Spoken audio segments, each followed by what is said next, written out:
कार्यक्रम के प्रायोजक हैं श्री मदन भाई रेखाबेन हुमड़, रूपेन प्राची हुमड़, अनगवीर आर्शवीर हुमड़, रिक्ता विशाल सेठी, आरिका अर्जुन सेठी। पशु पक्षी चातक की तरह टकटकी लगा करके भगवान की ओर निहारते रहे, लेकिन दिन पर दिन व्यतीत होते गए, एक एक दिन करके गुजरते गए। भगवान की दिव्य देशना का लाभ भव्य जीवों को ना मिल सका। तब सौधर्म इंद्र ने अपने अवधिक ज्ञान से दिव्य ध्वनि के ना खिरने का कारण जानकर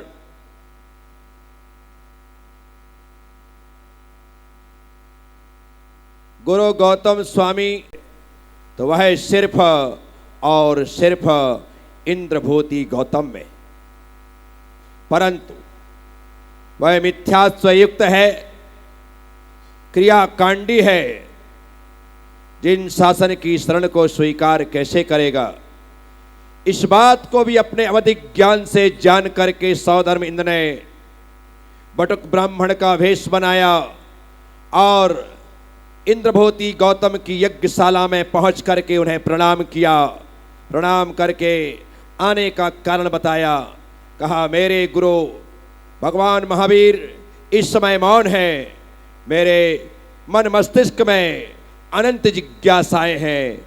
इस समय या तो भगवान महावीर स्वामी मेरी जिज्ञासाओं का समाधान कर सकते हैं, या फिर आप हैं जो मेरी जिज्ञासाओं का समाधान कर सकते हैं। आप आज्ञा करें तो मैं अपनी जिज्ञासाएं आपके समक्ष व्यक्त करूं। अहंकार से भर करके इंद्रभूति गौतम ने कहा, बस तेरा गुरु मौन है, उसे मौन ही रहने दे। वो बोलेगा तो भी तेरे प्रश्नों का समाधान नहीं कर सकता। इस धरती पर ज्ञान के शिखर पर आसीन कोई है तो उसका नाम है इंद्रभूति गौतम। सौधर्म इंद्र जो कि वेश बदल करके उपस्थित थे, उन्होंने कहा, यही कीर्ति यही विरदावली सुन करके मैं आपके निकट आया हूं। आप मेरी जिज्ञासाओं का समाधान करें। पूछो, क्या प्रश्न है तुम्हारे? ब्राह्मण देव, प्रश्न पूछने पर यदि आपने जवाब नहीं दिया तो तुम्हें मेरे ज्ञान पर संदेह नहीं करना चाहिए। मैं प्रत्येक प्रश्नों के समाधान की शक्ति सामर्थ्य रखता हूं। बोलो, क्या प्रश्न है? नहीं, मैं ऐसे प्रश्न नहीं करूंगा। यदि आपने मेरे प्रश्नों का जवाब नहीं दिया तो क्या आपको मेरे गुरु का शिष्य बनना पड़ेगा, और यदि दे दिया तो मैं आपका शिष्य बन जाऊंगा और महावीर स्वामी का शिष्यत्व छोड़ दूंगा। ठीक है, मुझे तुम्हारी शर्त मंजूर है। इंद्रभूति गौतम ने शर्त स्वीकार की और सौधर्म इंद्र जो की वृद्ध ब्राह्मण के वेश में वहां पर उपस्थित था, उसने प्रश्न पूछा। त्रैकाल्यम द्रव्य षटकम नवपद सैतम जीव षटकाय लेश्या। ये प्रश्न जैसे ही पूछा, सौधर्म इंद्र के द्वारा पूछा गया प्रश्न, अर्थात परिवर्तित वेश में उपस्थित सौधर्म इंद्र के द्वारा पूछा गया प्रश्न इंद्रभूति गौतम के मस्तिष्क को घुमा गया। सोच में पड़ गया इंद्रभूति, मैंने ऐसा विषय तो आज तक सुना ही नहीं। त्रैकाल्यम द्रव्य षटकम नवपद सहितम जीव षटकाय लेश्या। ओ, यह क्या है? परंतु हार कैसे स्वीकार करूं? इंद्रभूति गौतम ने हंसना प्रारंभ किया। कहा, तुम उम्र से बुजुर्ग हो, लेकिन बुद्धि से मुझे बाल दिखाई देते हो। इसलिए यह तो निश्चित है कि तुम्हें महावीर का शिष्यत्व छोड़ करके मेरा शिष्यत्व स्वीकार ना होगा, पर जिसके इतने हल्के प्रश्न हैं उसका गुरु कितना हल्का होगा। मैं तुमसे नहीं, अब तुम्हारे गुरु के पास चलकर उनसे ही शास्त्रार्थ करूंगा। सौधर्म इंद्र तो यही चाहता था। ठीक है, चलिए आगे आगे ब्राह्मण वेशधारी सौधर्म इंद्र, पीछे पीछे इंद्रभूति गौतम अपने 500 शिष्यों के साथ, उनके भाई अग्निभूति 500 शिष्यों के साथ, उनके भाई वायुभूति 500 शिष्यों के साथ, ये तीनों भाई अपने शिष्यों के साथ भगवान महावीर स्वामी के समोशरण के लिए चले। समोशरण के निकट पहुंच करके जैसे ही मान स्तंभ को देखा, उनके मान का स्तंभ उखड़ गया, अहंकार चूर चूर हो गया। वे विनयवंत होकर के भगवान के निकट पहुंचे, शास्त्रार्थ करने आए थे। भगवान को देख करके उनके चरणों में दंडवत हो गए और उन्होंने अपने हाथों से केशों का लुंचन करके, वस्त्रों का त्याग करके दीक्षा स्वीकार की और अपने कंठ से कहा, जैनम जयतु शासनम, जैनम जयतु शासनम, जैनम जयतु। सबसे पहले यदि अपने कंठ से किसी ने जिन शासन का जयवंत किया तो वह गौतम स्वामी। उन्होंने जिन शासन की शरण स्वीकार कर ली और उनके शिष्य बनते ही वे गणधर के पद पर आसीन हो गए। वह आज का ही दिन था जब भगवान महावीर स्वामी को गौतम जैसा शिष्य मिला और गौतम स्वामी को भगवान महावीर जैसा गुरु मिला। साथियों, गौतम स्वामी का जीवन धन्य धन्य हो गया और सृष्टि ने गौतम स्वामी को पाया तो सारी सृष्टि भी धन्य धन्य हो गई। इसलिए हमारे प्रथम गुरु हैं गौतम स्वामी। बोलिए गुरु गौतम स्वामी की, गुरु गौतम स्वामी की, गुरु गौतम स्वामी की। हाथ जोड़ करके प्रणाम करिए गुरु गौतम स्वामी के चरणों में। बोलिए नमोस्तु भगवन, नमोस्तु भगवन, नमोस्तु भगवन। प्रथम गुरु गौतम स्वामी 20वीं सदी के प्रथमाचार्य श्री शांति सागर जी महाराज, जिन्होंने लुप्त हो चुकी श्रमण परंपरा को पुनर्जीवित किया, दक्षिण भारत से उत्तर भारत तक विहार किया, जन जन में धर्म की भावना पैदा की। ऐसे प्रथमाचार्य श्री शांति सागर जी महाराज, आचार्य शांत सागर महाराज की, आचार्य शांत सागर महाराज की, आचार्य शांत सागर महाराज की नमोस्तु कीजिए। नमोस्तु भगवन, नमोस्तु भगवन, नमोस्तु भगवन। उसके बाद जिन्होंने मुझे यह दिगंबर अवस्था प्रदान की, दिगंबर मुद्रा प्रदान की, वे पूज्यपाद गुरुदेव आचार्य भगवान श्री पुष्पदंत सागर जी महाराज। यदि वे ना होते तो मैं ना होता और मैं ना होता तो आप इस समय इस कोटा के प्रज्ञा लोक में नहीं होते। ये गुरुदेव की महिमा है। ऐसे गुरुदेव के चरणों में कोटि सह नमन। नमोस्तु नमोस्तु नमोस्तु। बोलिए आचार्य गुरुवर श्री पुष्पदंत सागर जी महाराज की। प्रश्न पूछा गया, 12 में से 4 गए तो क्या बचा? जवाब देने वालों ने कहा 8। गणित के अनुसार, मैथ्स के अनुसार जवाब 100% सही है, लेकिन धर्म के अनुसार जवाब 100% गलत है। यदि ऐसा है तो धर्म ने गणित को चुनौती दे दी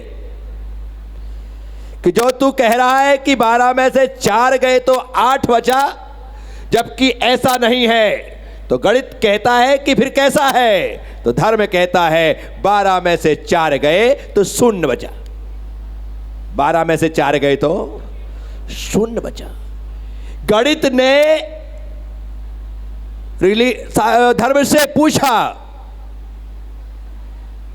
12 में से 4 गए तो 0 बचा। मैं समझ नहीं पाया, क्योंकि मेरे सिद्धांत में ऐसा कोई फार्मूला नहीं है कि 12 में से 4 घटाने पर 0 बचे। तब धर्म कहता है गणित बैठ, मैं तुझे समझाता हूं। गणित ने कहा समझाइए।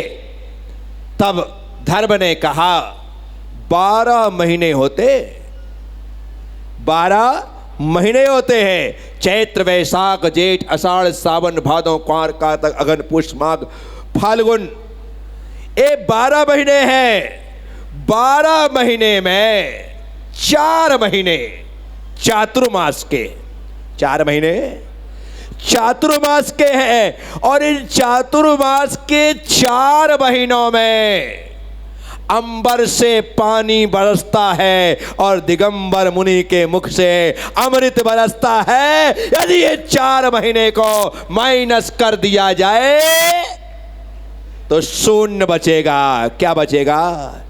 ये चातुर्मास का काल धर्म ध्यान का काल है। इसे धर्म ध्यान का सीजन कह सकते।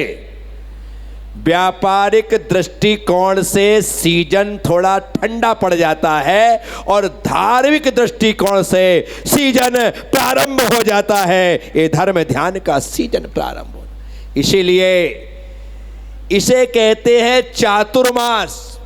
और हमारी बुजुर्ग महिलाएं कहती हैं चतुर्मास। क्या कहती हैं? है क्या? चातुर्मास है क्या? और हमारी वो बिना दांत वाली दादी का नाम क्या अपने? कनक प्रभा दादी, ये बिना दांत वाली सबसे एक्टिव महिला है हमारे महावीर नगर के लाल मंदिर में। अब इनसे पूछो कि महाराज का क्या हो रहा है यहां पर? बोले चतुर्मास। क्या हो रहा है? ये चातुर नहीं बोलती है, चतुर बोलती है। मैंने विचार किया कि मेरी दादी ने कहा चतुर्मास, तो मुझे लगा कि ओ 12 महीने में 4 महीने ही चतुर है। 12 महीने में 4 महीने ही चतुर हैं, जिन्होंने 4 बड़े त्योहारों में 3 त्योहार ले लिए, रक्षाबंधन, दशहरा और दिवाली। किसने लिया?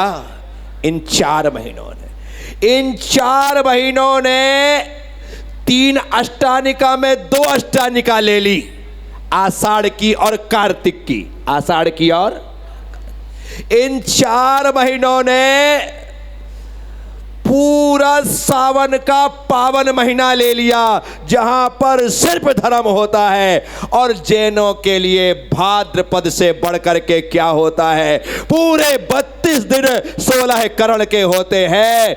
जितने पर्व त्योहार इन 4 महीने में आते हैं, इतने 8 महीने में नहीं आते। इतने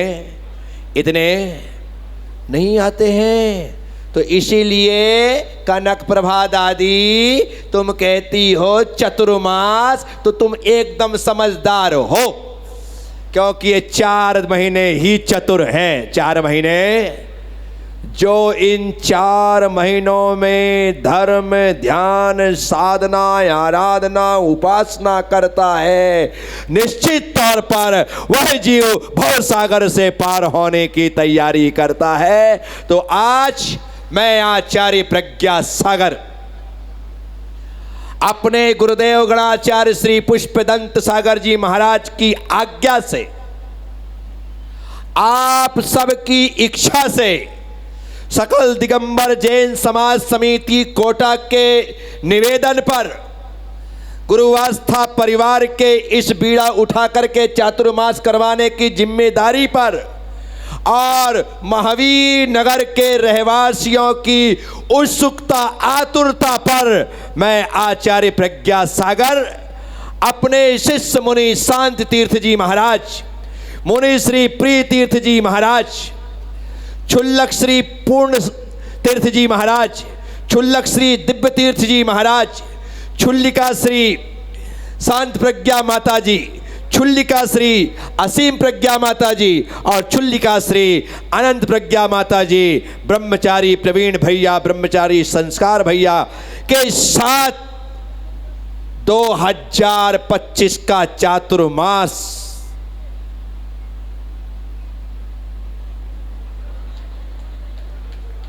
अभी भी सोच लो।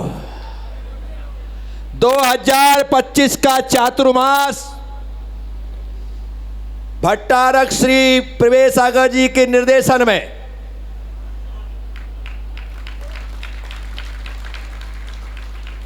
इस पूरे कोटा की अर्थात महावीर नगर से लेकर रिद्धि सिद्धि नगर तक, यहां आर के पुरम से लेकर के पीछे अपने छावनी मधुबन, वो कौन सा मंदिर था ना वहां पर, पूरे कोटा की छूट रख करके मैं अपने संग सहित 2025 का चातुर्मास स्वीकार करता हूं।